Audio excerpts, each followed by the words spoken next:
Yeah. And you weren't really sparring. You were fighting. We were fighting all the time. And guys getting dropped all the time. And that was just the kind of gym that I was in. There's no coming back from that.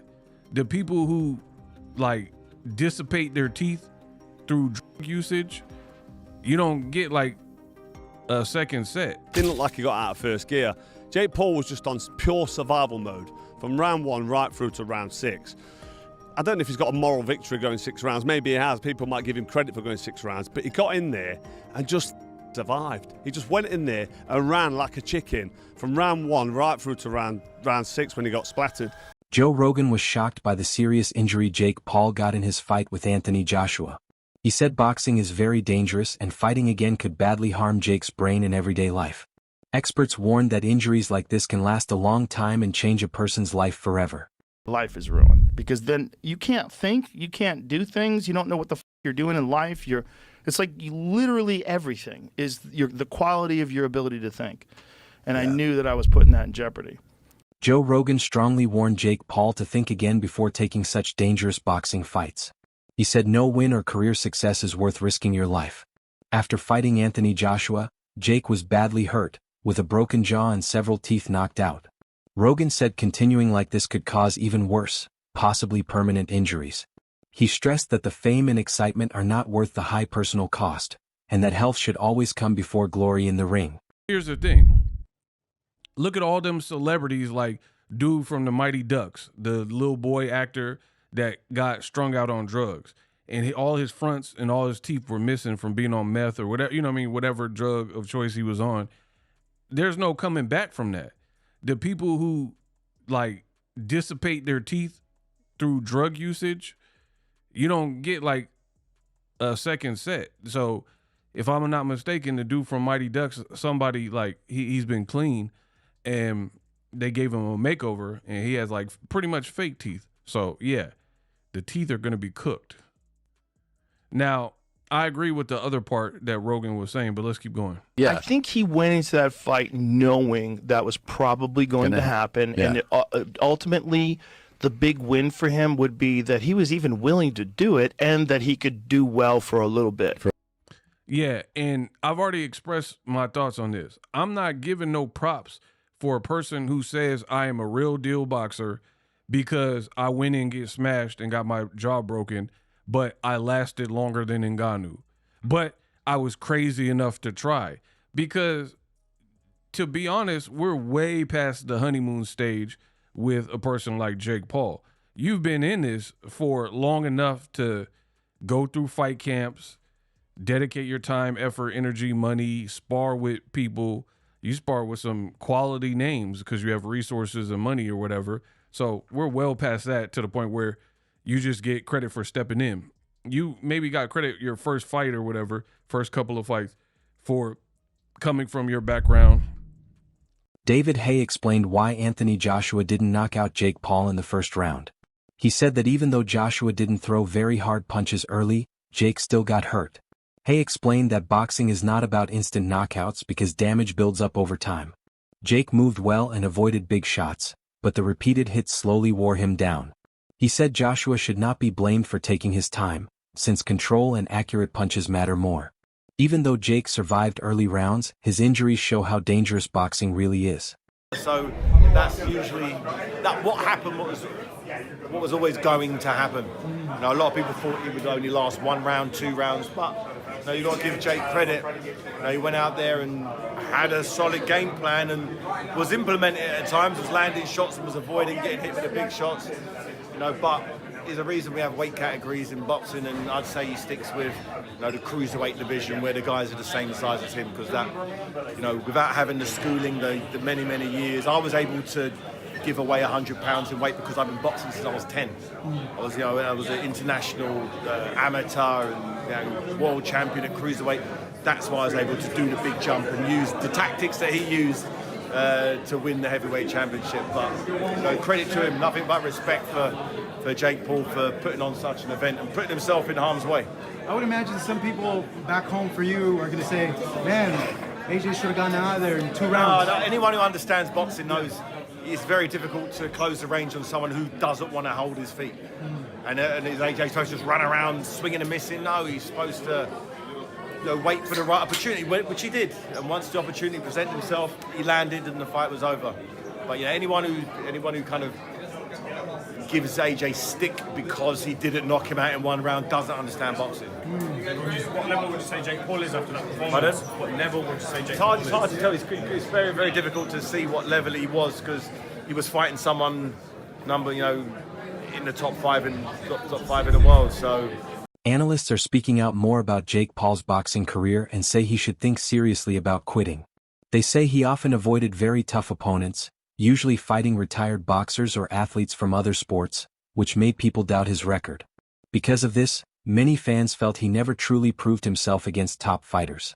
Now, after being knocked out by Anthony Joshua and Tommy Fury, analysts say the risks have finally caught up with him. They believe these losses show his boxing career may be over, and continuing to fight could be very dangerous. Beat black fighters, not boxers, like Anderson Silva, Tyron Woodley. None of them are boxers. Nate Robinson, who's a YouTuber. So I guess, over the hill, retired Mike Tyson, who's 60, almost lost his life before the fight and had blood transfusions and was coughing up blood and was transported off of a plane for passing out. And Jake Paul wanted to fight him and still tried to knock him out. A lot of y'all like to say he had mercy on Mike, but I promise you, I watched the fight. Just go back and watch it again. He was trying to knock Mike Tyson out from beginning to end. He could not do it. The reason he couldn't do it is because he refused to get too close to Mike Tyson, because Mike Tyson always would swing back, and he knew could not take that punch from Mike Tyson. So he hit and he ran. And at the end of the fight, he was not showing mercy on Mike. He was trying to make sure that he doesn't get knocked out or caught with something stupid, because he knows he's about to win. He didn't want to risk it. I'm not going to keep letting y'all run with this narrative that Mike Tyson was following a script with all these fake script posts running around on Facebook, or saying that he had mercy on Mike. No, he didn't. Eddie Hearn calmly talks about how the fight went and says everything happened as planned. He explains that the main plan was to stay patient, stay in control, and slowly wear Jake Paul down before ending the fight. Hearn says he first thought the fight would end much faster, but later he was happy it lasted longer so the full plan could work. He remembers moments in the ring where Anthony Joshua stayed calm, focused, and never looked worried. For Hearn, this showed Joshua's experience and smart thinking in the ring. He also laughs at online talk and criticism, saying none of it changes the result or how well the plan was carried out. Break him down. He said before the fight, I'm going to break him down and then I'm going to knock him out. And that's exactly what he did. I thought it'd be all over within 3 rounds. But, when I got in the ring after, because I was shouting, just, anywhere, arms. I got in, he went, what are you rushing me for? And I was like, oh, sorry. So, but like, obviously he knows what he's doing, and actually now quite pleased that we got the rounds, to be honest. Yeah, I saw you said that. Really random, I was on Twitter and I saw Jake Paul's mum said she wants to get in the ring and punch you. She said she doesn't like the smug look on your face. She is promoting her book, so I'm not sure if she wants, But did you see that? What did you think of that? No, I was very sad, because I couldn't have been nicer and more respectful of Jake and what he's done. And I think Logan's amazing. I think he's an incredible athlete. And I shook Jake Paul's dad's hand in the ring, And if I would have seen Mum, I would have said, all right. But I think over the years, we've obviously had our beef, and she probably don't like me anyway. And I am probably a little bit smug. I wasn't smug after the fight, because I would have been more smug if it was all over in a round. Yeah. So, no, I'll give Jake respect. And, sorry, Jake's mum doesn't like me, but if she can send me a free book, that'd be fantastic. Carl Froch strongly criticized Jake Paul's latest fight and called the whole event a shame for boxing. He said he can't believe Paul is being praised, arguing that the hype is more about show and drama than real boxing skill. Froch pointed out that modern boxing is starting to care more about social media fame than true talent in the ring. He warned that this could hurt the sport and teach young fans to value flash over real technique. Froch said fights like this should not represent boxing, and officials need to rethink how they are promoted. He stressed that protecting boxing's credibility is more important than viral moments and online popularity.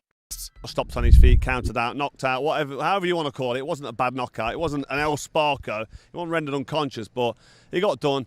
He got it on the chin. He went over. He didn't beat the count. He was sort of up on his feet. But if I'm honest, the whole fight was terrible, wasn't it? It was just so bad. It was just shit, wasn't it? A proper bad fight for AJ. And let me start with AJ. AJ was following him around the ring a little bit, sort of pouring with the jab, putting the jab on the shoulder of Jake Paul, sort of putting him in the corner and not really pulling the trigger on the right hand. He didn't seem to be motivated to go in there and just smash Jake Paul into oblivion in the first 1 or 2 rounds, which I think he could have done. But he's been out of the ring 15 months, he's a bit slow on his feet, a bit ring rust maybe, and he was it's hard. When I used to spar novice amateurs, even when I was a world champion pro, if you're not motivated, sometimes you can have a couple of bad rounds and you're sort of looking at your opponent and a jab hits you or right hand hits you.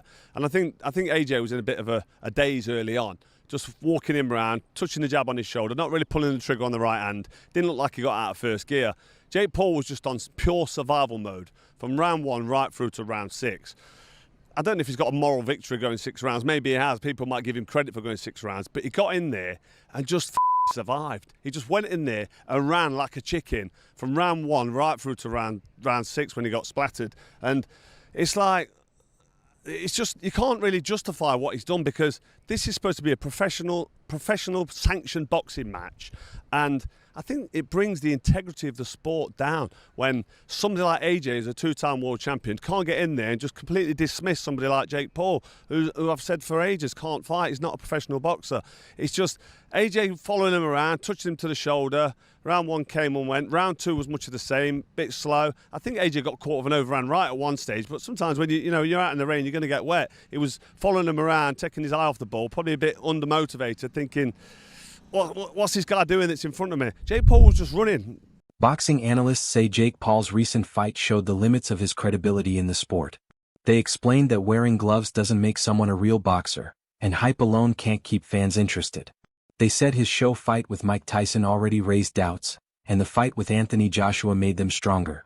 Analysts noted that real boxing fans are losing interest, as the viewership was much lower than major fights like Canelo Alvarez versus Terence Crawford. Some people even talked about conspiracy theories, but experts agree that rumors don't matter.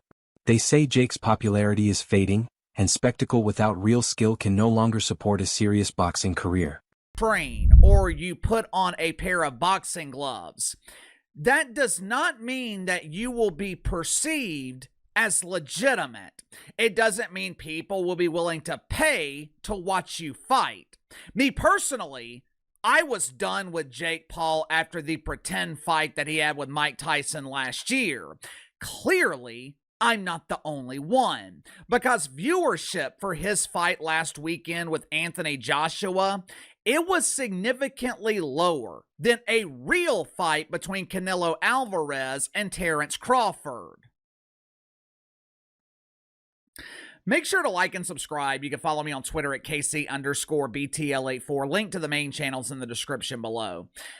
There are a lot of allegations right now that the fight between Jake Paul and Anthony Joshua was rigged, or it was supposed to be rigged. According to the conspiracy theories, Jake Paul was supposed to win the fight, but Anthony Joshua decided to knock his ass out anyway. If it was supposed to be rigged, it would not be the first time that a fight in boxing was stained with corruption. But either way, it doesn't matter, because interest in seeing Jake Paul fight is on the decline. His fight last weekend averaged 33 million views on Netflix. Now, to his credit, that is a great number. Sam Jones gave an honest reaction to Jake Paul's loss to Anthony Joshua.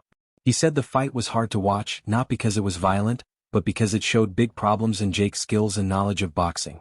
Jones explained that just lasting in a fight does not mean you are a good boxer. Dodging punches, holding, or backing away can help someone survive, but it does not show real skill or competition. He said fans should respect fighters who engage, use smart strategy, and show strong technique. Jones added that this fight showed the difference between entertainment and real sport, and that true respect in boxing comes from courage, skill, and consistent performance. Action to Anthony Joshua knocking out and breaking Jake Paul's jaw. Just talk to me right now about the fight itself and then we'll break it down. Bit of a crap fight, if we're all honest. It was like watching Jaws 2 when all the kids went out on their boats and they were in the middle of the sea and the shark was just surrounding the boat, just like that's what it was like. It was just like it was like a shark circling its prey and just like it was like nibbling, and eventually got him. But Jake Paul showed big plums in there, no matter what anybody says about him, because I've seen people say, yeah, he went in there to survive. Yeah, okay, he went in there to survive. He's a guy that's been boxing a couple of years against a unified champion of the world who can really punch. Yeah, it wasn't the best. It wasn't the best fight. It just wasn't the best thing to watch, was it? Like it was just, yeah, it weren't great. I just want to see now Tyson Fury against Anthony Joshua. I think at the stages of their careers they're at, AJ and Tyson Fury, we don't need to see interim fights, Andrew. We don't need to see interim fights because they're just potential banana skins. We want to see two of the best heavyweights of this era going at it. Duke McKenzie shared a clear and experienced view on the fight between Anthony Joshua and Jake Paul. He said his comments come from knowledge, not personal dislike. McKenzie explained that the result of the fight speaks for itself. The strong knockout showed the clear gap in skill and preparation between the two fighters. He said this is not about insulting anyone, but about facing the truth of professional boxing. For McKenzie, moments like this remind everyone how high the level is at the top, and the result alone proves that success in boxing requires real skill and experience. It reminded me of like when you got a fly on the windscreen and you're trying to swat it, and you're trying to swat it and you miss and you keep tapping, and then eventually, bang, you get it. That's exactly what that fight was. Jake Paul didn't get in there to win last night. He got in there to survive. And he didn't do a better job of surviving. He sold the fight brilliantly. That's what he is. He's a salesman. And he's a YouTuber, influencer, call him whatever you want. So from that perspective, he did his job, but he never got in there to win. He just got in there to got beat up. I'm glad Anthony Joshua done a number on him. This is why boxers are boxers, YouTubers, whatever they want to call themselves, influencers, they should stay in their lane and fight people that they're supposed to fight on their level. This guy was never on Anthony Joshua's level, and Joshua did what he needed to do, did what he had to do for the sake of boxing, and blow this guy out and just knock him out. What about the fact that Jake was able to land on him clean a couple of times? What did you make of that? Oh, listen, you can't get into the water without getting hit. Fortunately for Joshua, that guy can't break an egg. So he was never in any danger. He's always going to get hit back. I mean, it was 6 rounds. Anthony Joshua was always going to take at least 1 or 2 shots over that 6-round period, but it was nothing to hurt him. It was nothing to bother him. And like I say, this is all about getting AJ's confidence back. Okay. If Jake Paul fights, if he fights KSI or KFC or whatever his name is, then those two are evenly matched, aren't they? They're evenly matched, and then they could fight, and then because they're evenly matched. After the fight, people quickly started talking about what Jake Paul should do next in boxing. Many analysts and fans said heavyweight fights may not be right for him because of the big differences in size, strength, and experience compared to fighters like Anthony Joshua. The fight showed how dangerous it is to face much bigger and more experienced opponents. They warned that continuing like this could lead to more injuries and long-term harm. Many suggested Jake should rethink his path and focus on divisions that better match his body and skills. The discussion highlights how important smart career choices are in boxing, where safety matters as much as ambition and entertainment. Effort he gave. Now, I know it's not easy to fight a guy that's running away from you, and Jake Paul made a ring bigger. It was 22 by 22 as it's opposed huge to 20 ring. by When 20. I was looking at it, I'm like, holy shit, this ring's massive. I had said before the fight, I tweeted, I said, it was like a soccer field that they were, fighting in, right? Yeah. And, it's not easy to do that, but he just looked poor in there and like he didn't really care. And, you're being paid that much money and people are, I looked at tickets today just to see on their ticket map how many tickets were left and what it was like. And there was tickets being sold for $3,500.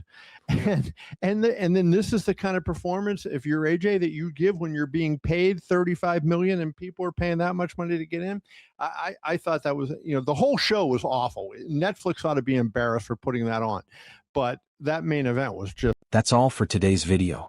Keep watching for more.